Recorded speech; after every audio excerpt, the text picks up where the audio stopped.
Today's big show is on how to create a culture of change in the classroom. A culture of change is critical to helping the entire class progress and move forward to achieve what each individual student can achieve. There are 5 principles for creating change. Foster triggers for change, mobilize supportive people, look for early recognizable success, learn the context as you go, and start with the people most receptive to change. Principle 1. Development is a process of ongoing change.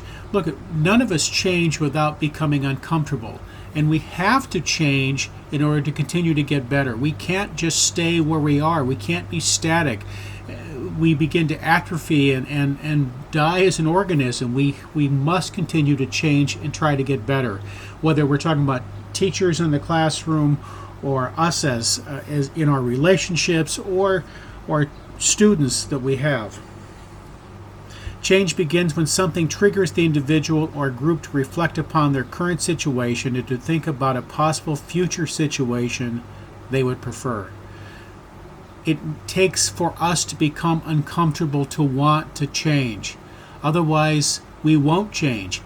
Even when we sleep at night, we turn in bed because we are uncomfortable. If we are comfortable, if we are satisfied, we will not change.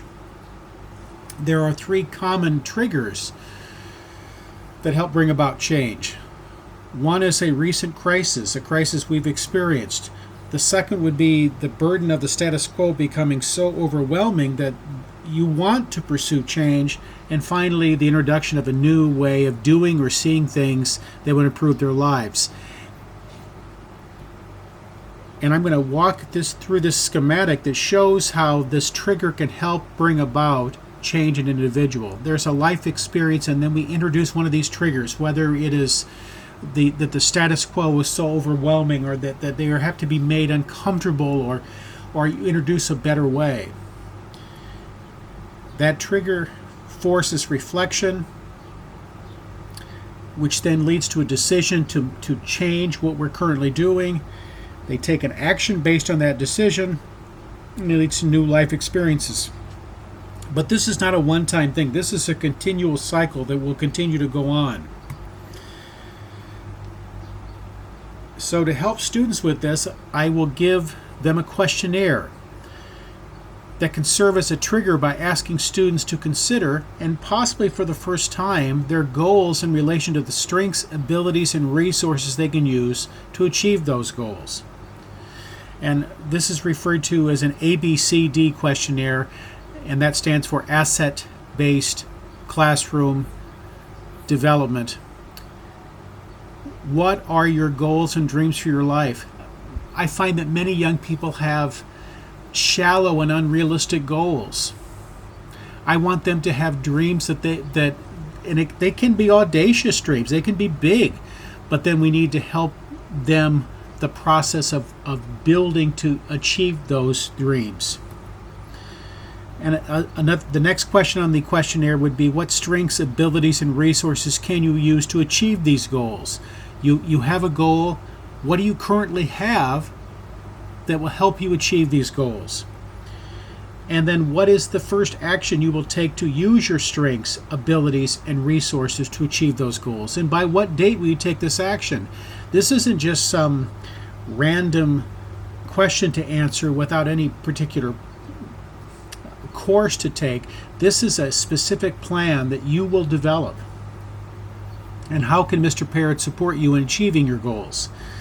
My job as a classroom teacher is to help students achieve their goals, to get better and to learn and to develop. And then I ask them a question that a lot of times they never get asked. Would you be willing to have a support person encourage you in meeting your goals? Are you willing to have someone walk alongside you and help with that? It may not be me. If I can't do it, would you be willing for me to find someone who can help you achieve your goals? And finally, when can we meet again to check on how things are going? This is a critical piece to this whole process. This isn't a one and done thing. This is a process. This is a journey that we are on.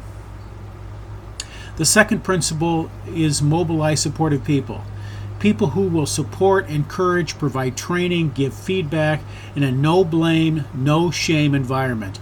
And I put that in boldface red because I want no blame, no shame to be a foundational piece here. It is not about blaming individuals. It's not something they should be embarrassed about. Goodness, the mistakes that I have made, that we have all made, this is part of the learning process. And these people are allies for the person or the group going through that change. And to be successful, all involved need to embrace humility and reciprocity. Hey, we're all helping each other. We're learning together. This is a growth opportunity for all involved. Me helping you get better helps me. It's benefit. And it is, as I mentioned before, that asset-based classroom development. This is looking at your assets. What do you currently have? How can I help you get better? How can I help you develop your assets? I'm working with students, not doing something to them. To be successful, there must first be an accounting of the assets of the people involved. Look at if reading isn't your strong suit, how can I help you become a better reader? I know people who aren't good readers don't like to read. It is the same thing why I don't like to go swimming, because I'm not a good swimmer. I understand that. But how can I help you get better? How, if reading is critical for you to develop, to reach your goal, how can I help with that? I develop a plan that builds from the assets of all involved. You have this skill, let's build on that, and let's work on things that you're not as good at. And we have circles of support. There's the facilitator and the allies, people willing to help. And so it isn't just myself and the student. There could be other students. There could be other staff members. And there are all these circle participants, people we all have the similar need. The third principle is look for an early recognizable success. Enthusiasm and drive are directly related to the degree that a person is participating in the selection, design, implementation, and evaluation of the planned intervention. You have to be part of the design, and I have to be enthusiastic and support you when I start to see you are being successful. I don't need to go overboard with that, but you need to know that you are taking those positive steps that you need to have. To motivate people, participation must be accompanied by something else. Early and recognizable success toward the goals that the participants deem to be important. If you want to improve your grades, and maybe it's just that you completed these assignments, and rather than having a basket full of missing assignments, that you got your work done today or this week or whatever the goal might be, and we recognize that, we celebrate that, and we move on. Okay, now we got to build on that. We start small, we start soon, and we succeed. We don't set people up to fail. We don't set a goal saying I'm going to get all A's by the end of the semester. That's the first day of the semester, our goal. We start small.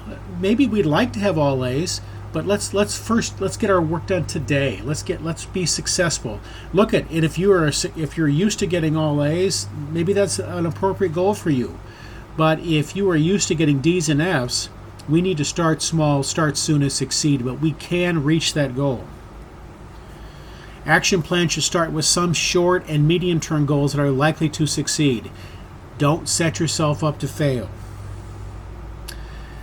And you'll learn the context as you go. It's a balance. The speed of the intervention with a student must not be so fast that we do not take the time to listen well, that we fail to identify the student's goals in relation to his or her strengths, abilities, and resources. Now, notice what I've said there about taking the time to listen. We need to listen well. We need to understand what's important to them. And we need to help them and figure out the best pace to go. But for a lot of students, they don't want to proceed at a fast pace, or they want to go too fast. We have to kind of learn it as we go and figure this out and work together. We must not overcorrect for this tendency by thinking we need to know everything about everybody. If we spend too much time gathering and analyzing data, the students involved will lose enthusiasm. And my goodness, this is such an issue in public education today. We are so in love with data. And in reality, so much of the data is poor data. It's oftentimes numerator data, where we don't know the denominator. We just have these random numbers which don't mean anything. They don't have any context. We collect lots of information. We know more now about kids than we've ever known. And yet we have kids with more anxiety and more depression and more struggles than they've ever had. We don't need to know everything. We need to get started. We just start soon, learn some things, and give ourselves permission to change as we go along. And this last principle, start with the students most receptive to change. Development can only occur with people who are willing to change. In a classroom of 30, a high school class of 30, you are not going to have 30 students who all want to change, who are all willing to change. There may be only 2 or 3. Start with them. Let the change become a movement by starting small. Start with as many as who want to change. You can't force it upon people. If students do not believe that they are responsible to take actions to affect positive changes in their lives, it is difficult to make progress with them. If they don't think that they can change their life, if they don't have that efficacy, if they don't believe they do, maybe you first need to help them understand that they do, the decisions they make will directly impact their lives. So we need to take a step back. We can't worry about change if they think everything just happens to them.